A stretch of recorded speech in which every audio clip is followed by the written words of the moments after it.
시간 다 함께 찬송가 214장 함께 찬송하심으로 8월 26일 수요일 새벽 예배를 하나님께 드리겠습니다. 찬송가 214장입니다.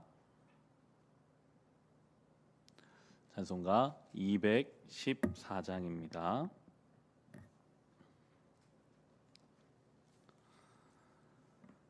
나 주의 도움 받고자 주 예수님께 빕니다. 그 구원 허락하시사 날 받아 주소서.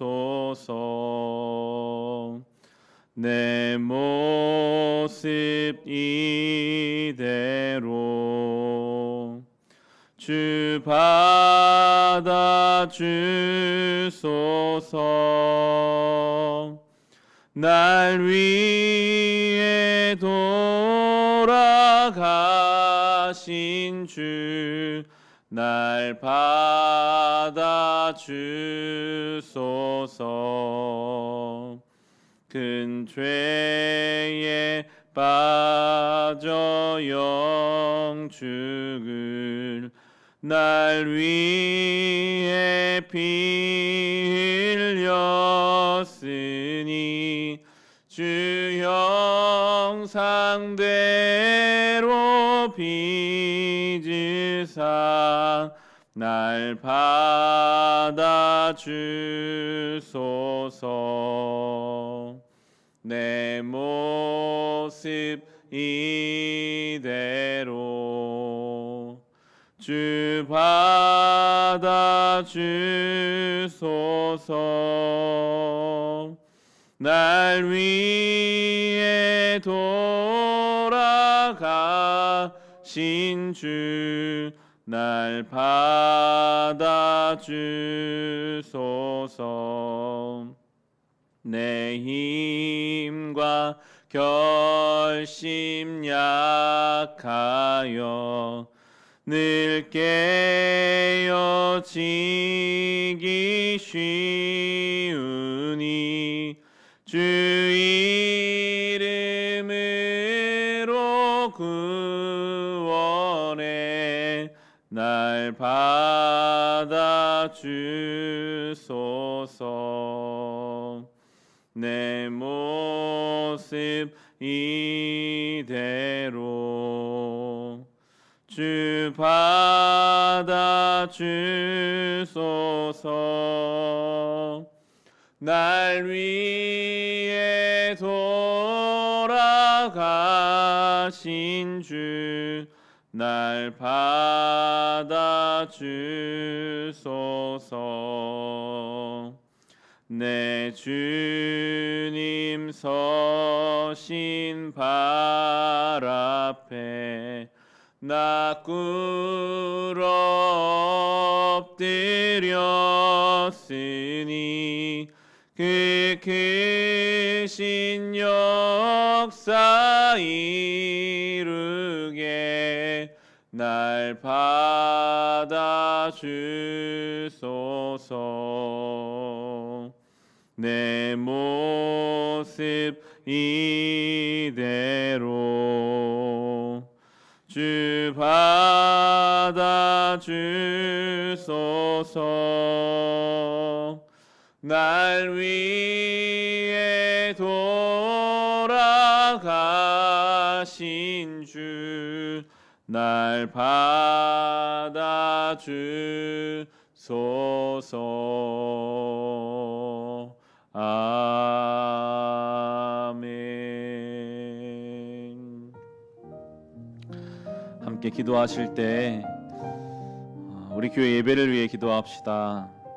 우리 교회만이 아니라 지금 한국교회 대부분의 교회들이 예배당의 문을 잠그고 전염병이 잠잠해지기를 기다리고 있습니다. 이때를 통해서 오히려 개인의 예배가 회복되게 하시고 우리가 언제든 자유롭게 예배의 자리에 나올 수 있었던 것에 대해서 감사하는 시간 감사와 은혜에 대해서 회복하는 시간 되게 하여 주시옵소서. 영상으로 새벽 예배, 수요 예배, 주일 예배 드리고 있습니다. 각자의 자리에서 은혜를 사모하는 마음으로 주님 앞에 나아갈 때 하나님 이 시간을 통해 더 큰 은혜를 우리 가운데 허락하여 주시고, 이때가 예배가 회복되고 교회가 더 세워지는 시간으로 주님 사용하여 주시옵소서. 우리 함께 기도하겠습니다. 하나님,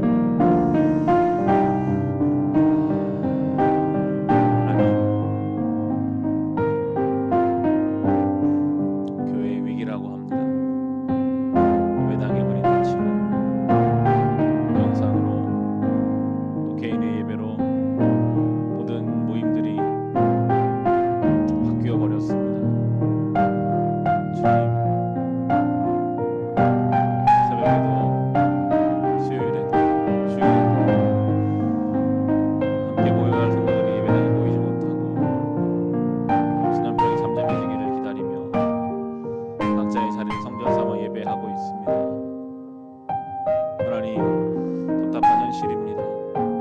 그러나 하나님은 여전히 살아계시고 오늘 향한 주의 사랑은 변함이 없기에 오늘도 각자의 자리를 성전 삼아 예배드립니다.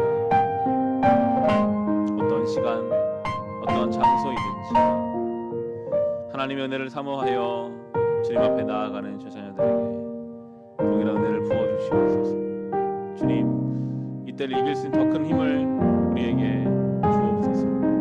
말씀이 눈에 들어오게 하시고 기도할 때 우리를 친밀하게 만나주신 하나님을 경험하게 하시고 찬송의 가사 하나하나가 우리 심령 가운데 와닿아서 기쁨으로 주를 바라보며 예배할 수 있도록 주여 도와주십시오. 이 시간이 교회가 흩어지고 교회가 무너지는 시간 되지 않게 하시고 오히려 더 교회가 세워져 가고 개인의 예배 회복되는 시간으로 주님 사용하여 주시옵소서. 한 사람 한 사람 피가 은혜로 돌보시고 모든 교회들 위해 하나님 은혜를 넉넉히 부어주시옵소서. 주님,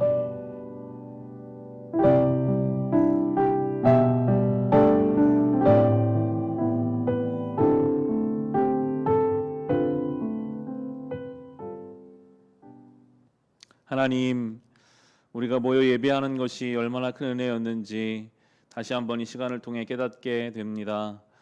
주여, 그러나 이 흩어져 예배드리는 시간을 통해 개인의 예배가 회복되게 하시고 교회의 위기가 아니라 이때를 통해 더 교회가 단단하게 서는 시간 되게 하여 주시옵소서. 주여, 이 어려운 시간을 잘 이겨낼 수 있는 힘을 우리에게 주시옵소서. 어떠한 상황에도 동일하게 하나님 우리를 사랑하시기에 오늘도 살아계시기에 그 주님 바라보며 이 어려운 시간들을 잘 이겨내는 모든 교회가 되고 우리 교회 공동체 되게 하여 주시옵소서. 예수님의 이름으로 기도합니다. 아멘. 오늘 주신 말씀 함께 보겠습니다. 로마서 14장 13절부터 23절까지의 말씀입니다. 로마서 14장 13절부터 23절입니다.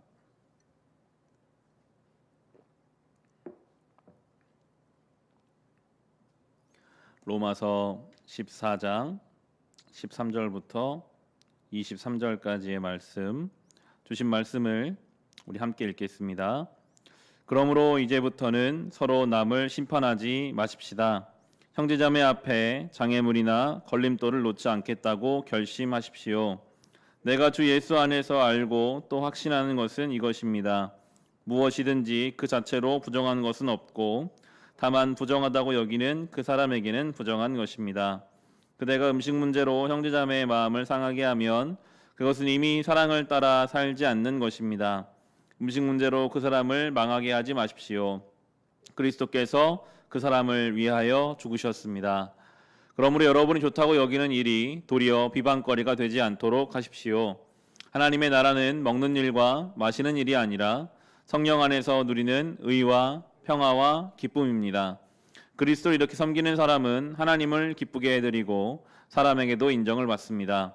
그러므로 우리는 서로 화평을 도모하는 일과 서로 덕을 세우는 일에 힘을 씁시다. 하나님이 이룩해 놓으신 것을 음식 때문에 망치는 일이 없도록 하십시오. 모든 것이 다 깨끗합니다. 그러나 어떤 것을 먹음으로써 남을 넘어지게 하면 그러한 사람에게는 그것이 해롭습니다. 고기를 먹는다든가 술을 마신다든가 그 밖에 무엇이든지 형제나 자매를 걸려 넘어지게 하는 일은 하지 않는 것이 좋습니다. 그대가 가지고 있는 신념을 하나님 앞에서 스스로 간직하십시오. 자기가 옳다고 생각하는 일을 하면서 자기를 정죄하지 않는 사람은 복이 있습니다. 의심을 하면서 먹는 사람은 이미 단죄를 받은 것입니다. 그것은 믿음에 근거해서 한 것이 아니기 때문입니다. 믿음에 근거하지 않는 것은 다 죄입니다. 아멘. 이 사도 바울의 시대, 교회가 정말 목숨을 걸고 모였고 그 어느 때보다 가장 원색적인 복음과 능동적인 신앙을 가지고 있었던 이 시대에도 교회 안에 서로 다름이 있었고 그 다른 것을 포용해주지 못하고 심판함으로 누군가의 걸림돌이 되는 일들이 있었습니다. 13절 말씀입니다. 그러므로 이제부터는 서로 남을 심판하지 마십시다. 형제자매 앞에 장애물이나 걸림돌을 놓지 않겠다고 결심하십시오.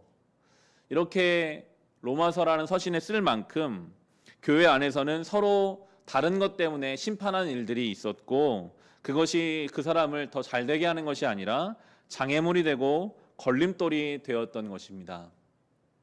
요즘 며칠 동안 계속 이렇게 다른 사람을 심판하지 말라, 정죄하지 말라, 판단하지 말라, 오직 하나님이 그 일 하신다라는 본문을 묵상해 가고 있는데요.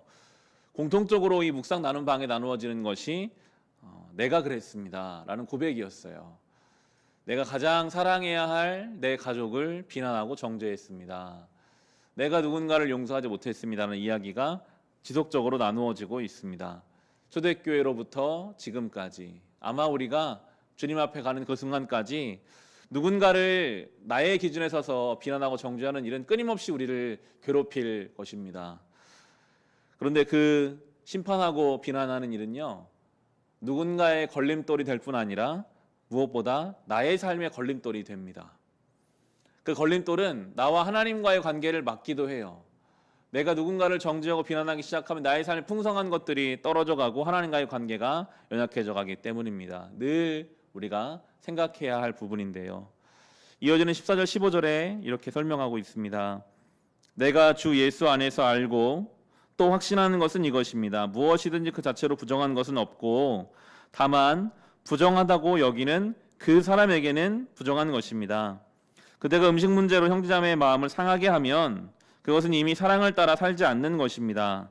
음식 문제로 그 사람을 망하게 하지 마십시오. 그리스도께서 그 사람을 위하여 죽으셨습니다. 이 당시에는 이 음식 문제, 이걸 먹을 건가 먹지 않을 것인가, 어떤 사람 먹어도 된다, 어떤 사람 먹으면 안 된다, 이것 때문에 이제 문제가 생겼죠. 결국 그 사람의 기준이에요. 성경은 말합니다. 먹고 먹지 않고가 중요한 것이 아니라 그 마음이 중요하다. 사랑으로 행하고 있는가? 주님께서 그 사람을 위해 죽으셨다는 거 정말 믿고 있다면 어떻게 자기의 기준에서 그 사람을 판단하고 평가할 수 있겠는가라고 말하면서요.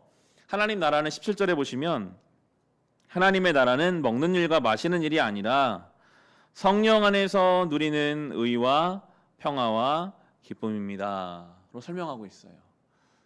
지금 우리가 가지고 있는 그 기준을 가지고 먹고 마시는 일로 하나님 나라가 만들어지는 것이 아니라 성령 안에서 누리는 의는 하나님과의 올바른 관계거든요. 그리고 평화와 기쁨이다라고 설명합니다. 어떤 사람을 바라볼 때 내 기준에서 바라보면 당연히 마음에 안 드는 것이 있죠. 그러나 성령 안에서 우리가 그를 보려고 노력하기 시작하면 내 마음에 설령 들지 않는 것이 있다 할지라도 하나님도 나를 마음에 차지 않으셨을 텐데, 하나님도 나를 정말 하나님의 기준에 맞지 않는데 사랑해 주셨는데로 볼 수 있게 되고, 그러면 이제 그 사람을 향한 우리의 마음이 평화와 기쁨으로 바뀌어져 갈 것입니다. 18절에 그리스도를 이렇게 섬기는 사람은 하나님을 기쁘게 해드리고 사람에게도 인정을 받습니다. 형제자매를 사랑으로 대하는 것이요, 그리스도를 섬기는 일이고 그것이 하나님을 기쁘게 해드리고 사람에게도 인정받는 일이 될 것입니다.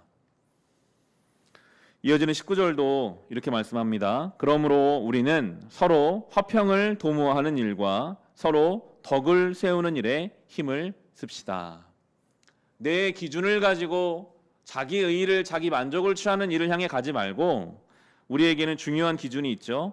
화평을 도모하는 일인가 덕을 세우는 일인가 라는 기준을 가지고 말하고 결정하고 행동해야 합니다.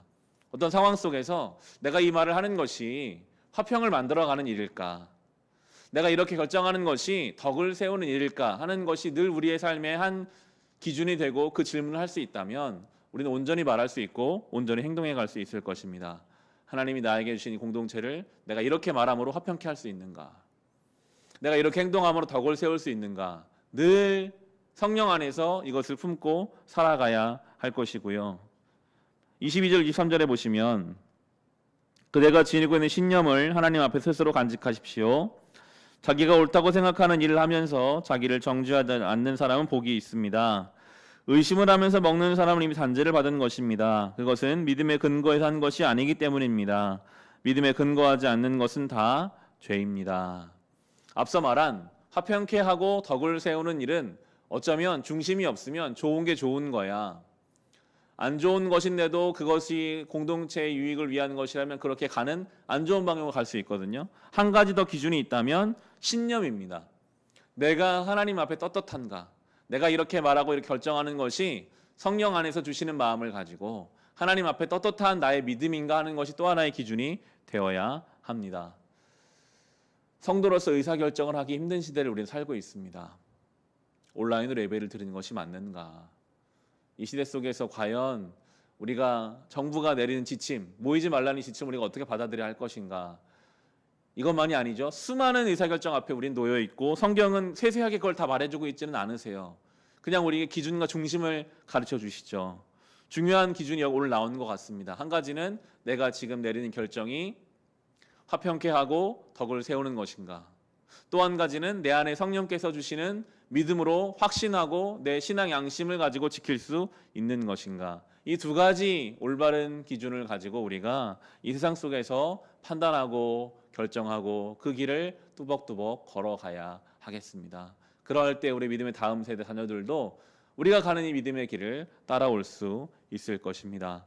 늘 성령 안에 깨어서 화평케 하는 자로, 덕을 세우는 자로, 신앙 양심 안에 그 결정을 내리는 자로 살아갈 수 있는 우리 교회 될 수 있기를 주님의 이름으로 축원합니다.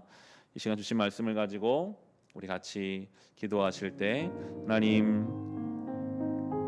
오늘도 누군가를 사랑하는 삶을 살아가게 하여 주시옵소서. 하나님의 나라는 먹는 일과 마시는 일이 아니라 성령 안에 누리는 의와 평화와 기쁨이다 말씀하셨습니다. 주님께서 우리를 사랑하시는 그 사랑으로 누군가를 바라보게 하시고 여러 가지 의사결정 앞에서 덕을 세우는 방향으로, 화평케 하는 방향으로, 그리고 신앙 양심 안에서 올바른 중심을 가지고 결정을 내리게 하여 주시옵소서. 받은 말씀과 또 개인의 기도 제목을 가지고 같이 기도하시겠습니다. 하나님, 감사합니다. 오늘 이 믿음의 길을 걷습니다. 주님, 이 시대는 악하고 우리로 하여금 여러 가지 결정 앞에 서게 합니다. 어떻게 마음을 먹어야 할 것인지, 이 시대 속에서 우리가 어떤 생각을 가져야 할 것인지, 어떠한 태도를 품어야 할 것인지 늘 우리 혼란스럽게 하는 때를 우리는 살아가고 있습니다. 오늘 성경을 통해 주신 이 기준을 붙잡고 살아가게 하소서. 지금 내가 하는 말이 내가 속한 공동체를 화평케 하는지, 지금 내가 하는 행동이 덕을 세우는 일인지 돌아보게 하시고, 그러나 주님, 아무런 중심도 없이 그저 화평케 하기 위해 덕을 세우기 위해 하는 것이 아니라 하나님 앞에서 올바른 신앙 양심을 가지고, 올바른 신념을 가지고, 올바른 기준을 가지고, 중심을 가지고 그 일을 판단하게 하여 주시옵소서. 하나님, 누군가를 심판하는 일은 그 사람을 세우는 것이 아니라 오히려 그 사람을 망치고 걸림돌을 놓는 것이라 하셨습니다. 심판하시는 분은 하나님이십니다. 우리는 사랑하게 하시고 모든 심판의 일을 하나님께로 맡기게 하여 주시옵소서. 하나님, 오늘도 기도하며 이 하루를 시작합니다. 예배 가운데 함께 하시고 이 코로나의 모든 상황이 잠잠해지게 하시고 우리에게 일상을 다시 회복하여 주시며 이 어려운 때에 지친 자가 있다면 세임 주시고 넘어진 인생을 일으켜 세워주시며 지혜가 없는 우리에게 지혜를 주시고 사랑이 없는 우리에게 사랑을 주시고 맡겨진 삶의 자리를 살아갈 힘을 우리에게 더하여 주시옵소서.